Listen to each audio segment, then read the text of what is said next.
Assalamualaikum warahmatullahi wabarakatuh. Perkenalkan, kami dari kelompok satu akan mempresentasikan mengenai tugas besar kami dengan judul identifikasi topik pembahasan komunitas pada interaksi komentar YouTube dengan algoritma Graph-Loving.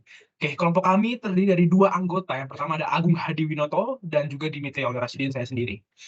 Oke, latar belakang. Jadi, bagaimana sih, dan kenapa kita tuh memilih YouTube tadi ya, jadi di kolom komentar YouTube. Karena yang pertama teman-teman semuanya bahwa YouTube ini adalah platform video yang besar di dunia dan semua orang tahu YouTube, dan YouTube itu juga memberikan pendapatan yang besar kepada YouTuber-YouTubernya, dan juga YouTube ini juga sebagai, tolak ukur dari sebuah kualitas video. Karena kita bisa lihat dari komentarnya, dari likes-nya, dan juga dari, subscriber-nya juga. Dan ini juga bisa membantu kita untuk melihat ya, berapa banyak dan seperti apa sih perilaku ya, perilaku orang-orang yang ada di YouTube, di mana orang-orang ini merespons sebuah video, saling berinteraksi antar komentar, dan ini menjadikan keberagaman yang terlihat dari YouTube dan juga keberagaman yang terlihat dari pengguna-pengguna YouTube-nya. Dan dari sini makanya kita tertarik untuk mengambil YouTube.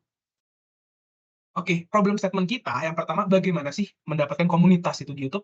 Terus bagaimana metode yang kita pilih nanti dapat mengetahui banyaknya komunitas pada komentar YouTube? Metode yang kita pakai adalah metode Loving. Apa topik yang dibahas pada komunitas-komunitas yang teridentifikasi itu? Lalu bagaimana menghubungkan komentar pengguna YouTube dengan komentar lain yang saling berinteraksi? Oke, tahap pelaksanaan yang pertama kita mulai dari data mining-nya dulu. Kita tambang dulu datanya, kita ambil dari YouTube-nya. Lalu kita evaluasi datanya, kita eksplorasi dalam datanya seperti apa, lalu habis itu kita melakukan pengolahan dari datanya, kita buat graph note-nya, kita pencarian komunitas menggunakan metode yang kita pilih, lalu kita memvisualisasikan jaringannya, lalu kita identifikasi topiknya apa, lalu kita visualisasikan juga nih topiknya apa yang dibahas. Oke, kita mulai dari data mining-nya. Data mining kita di sini menggunakan, YouTube Analytics API yang V3, dan di sini kita menggunakan video YouTube Rewind Indonesia 2022, dan kita mendapatkan 36.219 komentar, dan juga penggunanya ada sebanyak 32.647 di, kolom komentar tersebut yang melakukan komentar dan berinteraksi. Belum tentu berinteraksi sebenarnya, dan kita akan lihat setelah satu ini. Oke, dan kita menemukan bahwa jumlah note, jadi ini adalah abstraksi sebelum kita melakukan lebih dalam, kita dapatkan dulu bahwa dengan age sebanyak 36.219 dan note sebanyak 32.647, kita mendapatkan eksekusi waktunya dalam eksekusi jaringannya itu 35 menit, cukup lama sekali. Akan tetapi setelah kita telaah dan juga kita lihat, ternyata tidak semuanya komunitas ini berinteraksi secara signifikan dengan baik gitu. Akhirnya kita ambil saja top 8.000-nya, mari kita ambil di sini yang sebelah kanan ada 8.198, dan kita mendapatkan note-nya sebanyak 7.857, dan time eksekusinya hanya 1 menit 43 detik.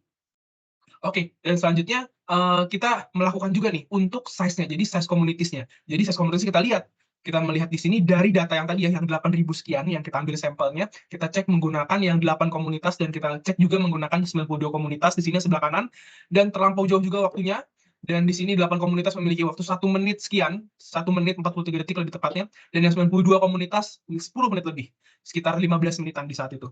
Oke, dan selanjutnya dari, komunitas tadi yang kita mendapatkan, yang 1 menit 43 detik, kita di sini akan menjelaskan step by step-nya nih. Kita mulai dari melakukan pembuatan graf, lalu kita ke cleaning data, lalu kita melakukan community detection, yang di mana masing-masingnya nanti akan dijelaskan lebih rinci lagi. Oke, sekarang mulai dari create graph. Di sini pada create graph, kita mendapatkan inisiasi yang pertama, kondisinya seperti ini. Dan di sini user B masih pada nol, user D, user F masih nol pokoknya. Lalu kita generate menggunakan atas asas ya, atas asas bahwa ketika orang ingin berkomentar, dia akan melihat komentar-komentar yang atas, komentar-komentar yang populer. Sehingga di sini kita isi dah parent ID-nya dengan random popular parent ID. Jadi pengkomentar yang populer di situ kita isi. Seperti misalkan pada user B, user D, dan user F kita isi mereka melihat dan berinteraksi seperti itu dengan user CF, lalu untuk si D, user BE, untuk si user F berinteraksi dengan user E. Seperti itu. Oke, dan selanjutnya kita melakukan bahwasannya kita menginisiasi dan mendeklarasikan bahwa setiap user ini memiliki bawaan apa? Bawaan komentar. Jadi mereka memiliki atribut komentar, mereka berkomen. Misalkan pada user A, dia mengkomentari user B dengan kata-kata keren. Lalu pada user B, dia mengkomentari si F dengan buat lagi, seperti itu.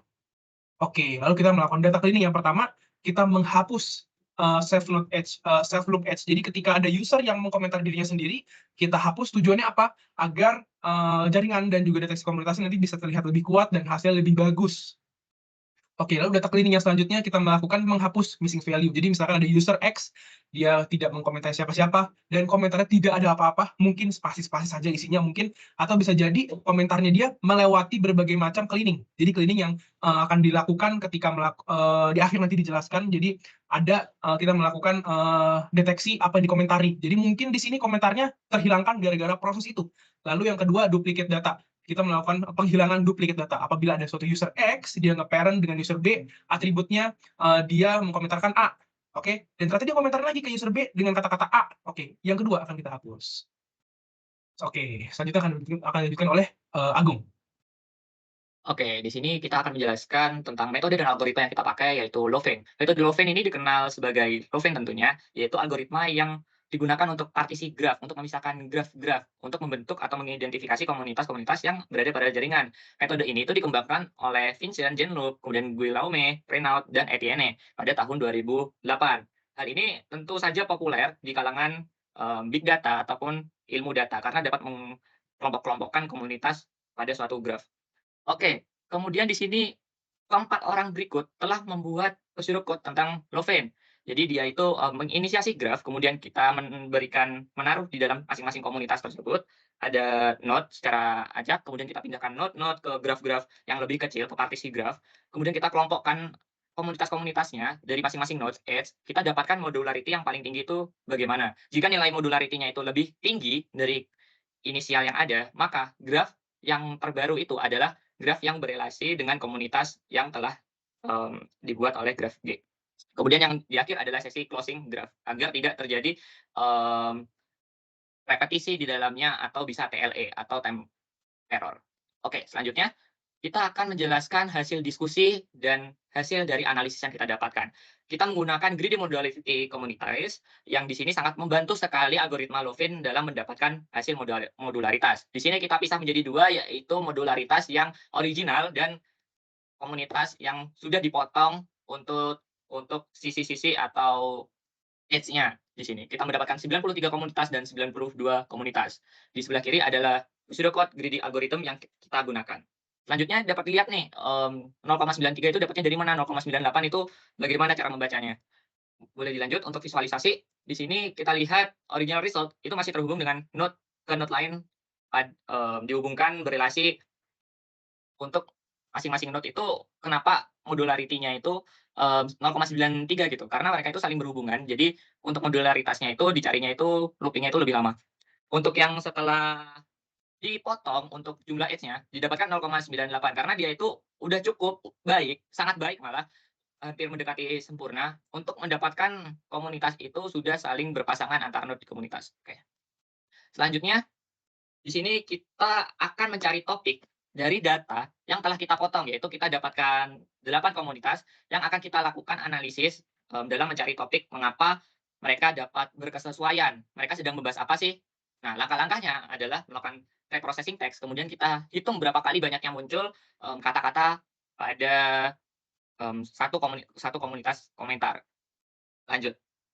Hal-hal yang harus kita lakukan sekarang ini, yaitu preprocessing tahapannya sebagai berikut, yaitu kita hapus stop word-nya, kita ubah kata alainya, kita hapus emoticonnya, dan seterusnya. Hal ini kita lakukan dengan library regex ya tentunya. Kita hapus HTML itu menggunakan regex, kemudian kita hapus tanda baca, itu kita gunakan regex. Untuk kata alay dan stop word, kita telah mencari kamus yang sering digunakan oleh peneliti untuk menghapusnya. Berikut merupakan contoh example comment, yaitu keren konsep yang tersusun rapi gila. Nah, itu akan kita lakukan analisis sebagai berikut. Kita lihat satu persatu langkah-langkahnya seperti apa. Oke, untuk stop word, di sini ada kata yang, YG, and the gang, yang, for you all, kemudian ada to. Itu adalah kata-kata yang memang kurang merepresentasikan topik yang sedang dibahas. Sehingga kita dapat hapus, kita udah dapat rumusnya dan library-nya, kita bisa melakukan hapus itu secara otomatis untuk setiap kata.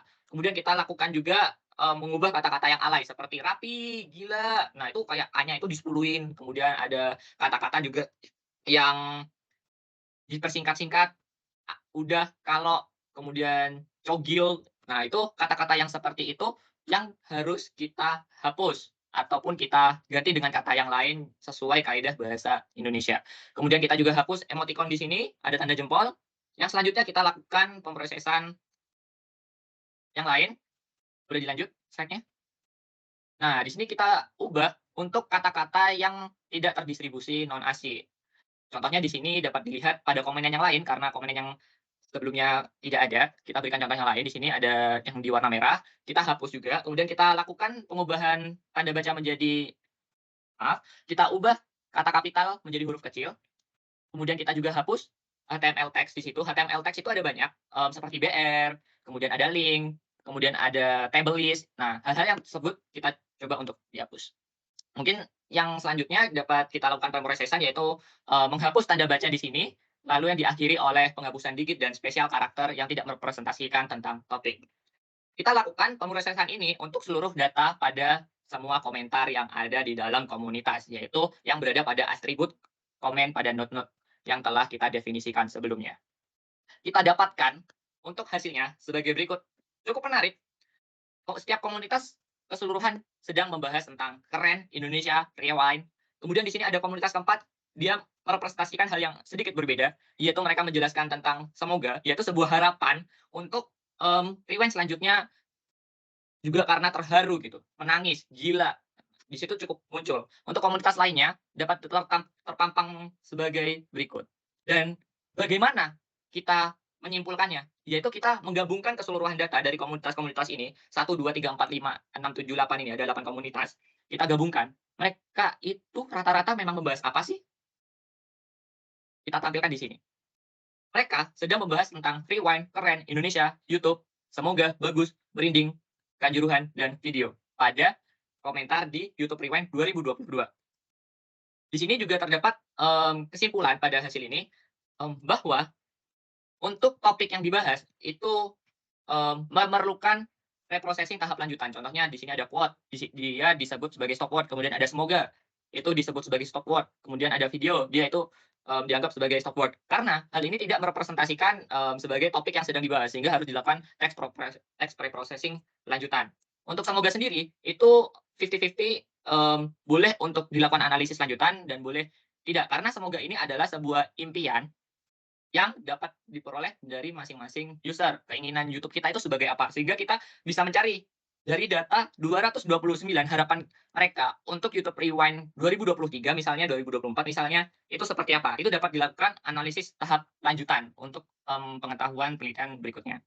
Sehingga dapat disimpulkan dari penelitian yang telah kita lakukan, komunitas dan topik detection, kita telah melakukan dengan pemrograman Python, data yang diperoleh dari YouTube sebanyak 36.000 dan kita hanya ambil 8.196 data.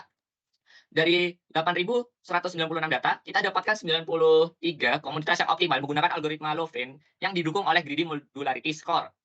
Hasil implementasi scraping dapat berubah-ubah karena node-node yang didapatkan tidak seluruhnya dari komentar. Kemudian untuk data teks komentar sendiri masih belum sempurna karena data yang memiliki banyak bias, noise, sarkasm, dan bahkan multibahasa. Sehingga untuk itu memerlukan banyak waktu dan sumber daya untuk mencapai tingkatan yang sempurna. Langkah selanjutnya adalah pemrosesan teks terdiri dari remove stop word, change word, kemudian ada remove emoticon, remove non-ASCII, lowercasing, remove HTML text, kemudian ada remove tanda baca, kemudian ada remove digit dan special karakter. Sehingga di sini dapat diberikan saran untuk peneliti berikutnya, yaitu kita menyarankan untuk mempertimbangkan model natural language processing yang lainnya, yang lebih terbaru, baik dalam menjalankan text preprocessing. Kemudian kita harus pelajari dan tangani lebih lanjut noise dan bias dalam data. Contoh kata alay, kemudian ada stop words. Kita coba teliti lebih lanjut, ada apa saja sih di bahasa Indonesia. Kemudian yang ketiga, pertimbangkan teknik machine learning untuk analisis lanjutan pada data YouTube seperti sentiment analysis. Langkah berikutnya, untuk menangani data atau resource yang cukup besar, kita dapat menggunakan sumber daya cloud atau yang terdistribusi pada node pada komputer. Sehingga ketika kita memvisualisasikan, dapat dilakukan pemrosesan yang lebih cepat.